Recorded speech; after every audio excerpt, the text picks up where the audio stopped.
Hoy, mga be, magtipid na tayo Ang gastos na natin. True, ang gastador natin, feeling may 1,000,000 sa bangko. Oo nga, huwag muna tayong gumala-gala after class. Promise yan Grabe, kapagod yung klase. Tara kayo tayo sa labas. Mix and match, gusto nyo? Or di kaya samgyup. Ano, Chi? Or di kaya tambay tayo sa cafe. May bagong bukas daw dyan mga be, aesthetic. Tara! Hoy, te. Kala ko ba magtitipid na tayo? Eh, ngayon lang naman to. Tsaka deserve naman natin to mga be, diba? Kasi na-stress tayo. Kaya tignan nyo mga be, nag-order ako ng madami dito sa online kasi discount sila ngayon. Sale sila, be! Tapos mga be, nakasecure ako ng ticket lang. Guys! May sales. Ay, be, hindi magagaslight yung sarili mo dyan, Hoy, si Clown! Oo nga, demonyo ka, te. Layuan mo kami. Dali na. Next week talaga mga be, magtitipid na tayo. Promise. Sige na nga, sama na tayo mga be. Basta picturean mo ko mamayday ko. Ganda-ganda ko pa naman ngayon. 20 pesos na lang nasa wallet ko. Hoy!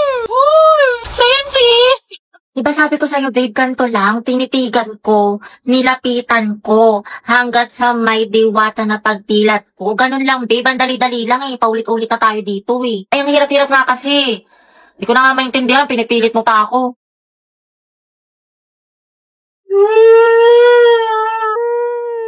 Babe, sorry na. Grabe, babe, di naman kita sinasadyang sigawan Sorry na. Minsan na nga lang tayo mag-bonding Babe, sorry na nga. Tara na, promise. Ayusin ko na, gagalingan ko na. Talaga? Oo, promise. Sorry na. Sige na nga, game na. Loh. Tinitigan ko, nilapitan ko, hanggang sa may diwata na magdilat ko, nalasing. Okay, class. Meron tayong reporting. Group yourselves into 2. Uy, Hete, partner mo na yung crush mo, si Angelo. Ayun, triangle ka mo para kasi Tanga, te, chance mo na yan. Huwag na, mag-partner na lang tayo. Ayoko, te, may partner na ako. Ano ba yan? Ikaw, te. Yes, partner na kami ni Clarice. Ikaw. Sorry, te, partner na kami ni Barbie. Naku, te, kay Angelo ka na lang kasi. Oo, naiya ako. Kaya mo yan, sunggaban mo na. Hindi naman. Okay, Hete, kaya mo to. Kapalan mo mukha mo para kay crush. Angela, gusto mo tayong dalawa na lang partner? Alam mo, magaling ako dyan, pati maging partner in life. Ay, te, kinakalabang ka ni Nicole, payag ka dyan. Kung ako yan, butasan ko sa tagiliran. True. Ay, hindi pwede. Sorry. May kapartner na kasi ako. Hala, Hete, may nanalo ng iba. Cheer up, Mare. Talaga? Bakit? Sino? Si Hetty. Hete, ikaw tayo partner ni Angelo. Partner ko na si Hetty. Angelo at Hete, ang head. Hoy, ang haba ng hair mo, natatapakan namin. Go, ang head. Asin? Lasi, ma'am. Ba't kinikilig ang beshi ko? Kasi pinili ang beshi mo. Hetty, pwede bang tayong dalawa na lamang partner? Eh, oo naman, walang problema. Okay lang sa akin. Kahit pangabang boy pa nga Ano, may sinasabi ka? Ha? Hindi, wala sabi ko pag-usapan natin yung reporting. So, ako na lang maghati ng parts natin sa reporting kung okay lang sa'yo. Oo, okay lang. Salamat. Patugtog lang ako,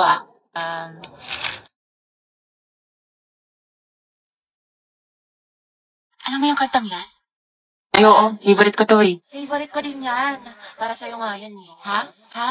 Wala. Anyway, Spotify lang pala gamit mo. Oo, kasi sa Spotify, the more na ginagamit mo siya, the better the recommendation. So the music you love will always find you. Tsaka meron pa siyang Discover Weekly. Para pagsawa ka na sa mga sound trip mo, nandito yung mga bagong songs sa tingin nila pasok sa music taste mo. Oo nga Ikaw nga, pasok ka sa puso ko. Ha? Ba't kaya ganun sis? Gusto niya daw ako, pero hindi naman nag-e-effort sa akin. Baka kasi gusto lang niya attention mo, pero ayaw ka niya i-pursue, ayaw niya mag-rest. Dahil don't settle for less, sabi nga nila, action speaks louder than words. Ano pang silbi ng mga mabubulaklak na salita kung wala namang kaakibat na gawa? Galing, tain na. Taray, tayo ang galing mo. Kaya nag-away na naman kami ni Lucas. What if mag-break na lang kami? Baliw na naman lang tayo mag-away sa relasyon. Pero hindi, ang hiwalayan ang solusyon. May mga problema kayo or misunderstandings. Pag-usapan nyo mga communication is the key. Kasi at the end of the day, kahit anong pagsubok dumating sa inyo, kung mahal nyo ang isa't isa, pipiliin nyo ang isa't isa. Naglalike ng sexy post ng ibang babae, jowa ko. Hindi mag-like ka rin ng ibang post ng lalaki dahil taste their own medicine para magtino. Kayahin mo si Loie sa bakla dahil hindi yan love kung pinapa-insecure ka. Nay, na-cheat na naman siya sa akin. Nahuli ko may kachat. Diba sabi ko kasi sa'yo, te, huwag mo nang balikan pero ang tanga-tanga mo. Grabe ang sakit Mahal ko pa kasi, te. Mahal mo nga, pero ang tanong, mahal mo din ba yung sarili mo? Self-love kailangan mo, te. Ang ganda-ganda mo naman, ang tali-talino, pero pag sa pag-ibig, napakasyunga. Galing! Know your worth, te. You deserve better. Sobrang helpful mo, te. True, dami mo na siguro experience. Wala pa nga Sana nga, meron. Angelo, galaw-galaw. Ayoko na. Ang daming ginagawa, ang daming assignment, tapos babasahin ko pa itong 64 pages.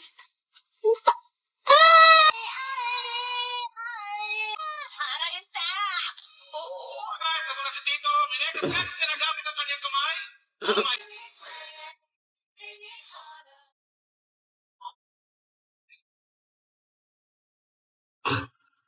Hello nga pala, may assignment.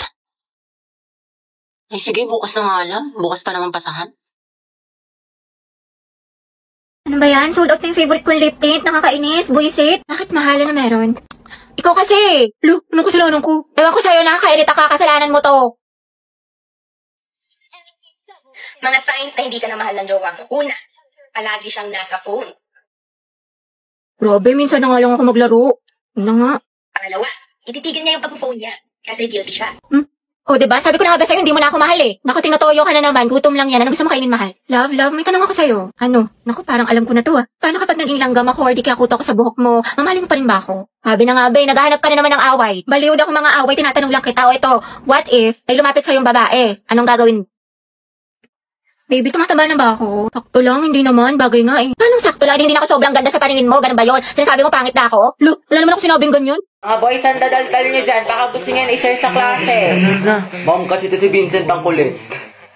La, ikaw kaya yun. Lagot ka kayo, kwento mo sa pagong. Excuse me po, Ma'am Santiago. Uy, Angelo, yung may crush sa'yo. Good afternoon po. May i-announce lang po sana kami. Sige anak, pasok ka. Thank you po. Good afternoon po, Section Mabini. Magkakaroon Ayan tayo kasi, ng Hetty, poster yung nagkakrush kay slogan Angelo. meeting Oo, te. Chismosa ka talaga. Contest, spoken word poetry Latitigan ngayong yarn. August month, buwan ng wika. May mga gusto po ba magtanong? Ako po may tanong. About saan po yung spoken word poetry? Yung topic daw guys, kahit ano, kung anong gusto nyo. Paano pag ikaw? Ano po? Paano pag ikaw yung gusto ko? Sana all ganyan yung crush. Punye, Hetty, ang haba ng hair. Shit, tingnan nyo, pati si Ma'am kinikilig. Ayoko na talaga mabuhay. Stay strong ang het, pati yung amoy. Lakas talaga ng anghet, Angelo at Hetty. Ship ko na yan! Di na kayo kaya ng Rexona! Anghet lang sa Be, kala. kumalma ka. Huwag kang marupok dyan. Maghunos dili ka. Eh, paano na kaya si Jollibee? Okay guys, sino gusto dito magpasaksa? Ako, tawa na ako. Guys, anong meron? Pumunta lang ako ng kantin. Nice one, pre. Vincent, bagay sila, no? Sobra. Alright, ayan. Okay, class. Our lesson for today is all about speed versus velocity. Ayan. So, before we proceed sa ating discussion, mga anak, parinig naman ng isang malakas na palakpakan. Alright. Ano yung ma'am? Dati ata siya host. Do you have any idea, mga anak, sa topic natin? Ma'am? Yes. I think po yung speed is yung bilis na walang direksyon. Tapos yung velocity po yung bilis na may direksyon. There you have it! Tama ka dyan, anak. Please give her a round of applause. Alright, ayan. Ang hyper ni ma'am, kahit buntis. Now, let's proceed to our discussion. Okay, class, the position for president is now open. Ay, tete, nominate mo ka as president. Go, ma'am, I nominate Cheska as president. Uy, ano ba? Tanggalin nyo nga yan. Nakakainis kayo. Ma'am, hindi po. Ayoko nga, nakakairita kasi kayo eh. Ayoko nga maging president eh. Akala ko ba gusto mong maging pre? Kaya nga, sabog ka ba, te? Bakla kunwari ka pa, gusto mo naman. Class, sino sa secretary? Ay, ma'am, si Clarice, maganda sulat. Oo nga, napaka-artistic. I nominate Hetty as vice president. Ayoko maging officer, ma'am. Ayoko po. Pinagtitripa lang nila ako. Ano, bibigyan niyo pa ako ng responsibilidad? Ma'am, hindi po. Di, wala, ay second demotion. Ay, close to nomination. Who's in favor for Hetty? What if si Nicole treasurer? Huwag na, pang-rereban niya lang yan, tapos pambili ng makeup. True, ibubulsa niya yung class fund. Si Pauline na lang, rich kid. Ma'am, I nominate Pauline for treasurer. I nominate Robbie as escort. Bakla ka, baka pektasan kita. Muse ako. Si Lucas na lang kaya. Yes, nice naman kayo. Seryosohin nyo. Ma'am, grabe ang sakit ah. Aray ko. Naku, pre, mukha ka kasi ng sigbin. Ma'am, I nominate myself as Muse. Ha, pwede ba yun? Kaya ang sabi Muse, hindi peace officer. Guys, si Barbie na lang Muse, tapos si Jack yung escort. Total, academic rivals naman sila. Dahil dyan nagsimula lola't lola ko. Si Jack and Barbie, Jabar. Go, Jabar! Jabar. Ano, may hahabol pa ba? Mama, I nominate Riza for president. Hala, na-nominate ako. Okay, who's in favor for Riza? Wala. Okay, how about kay Cheska?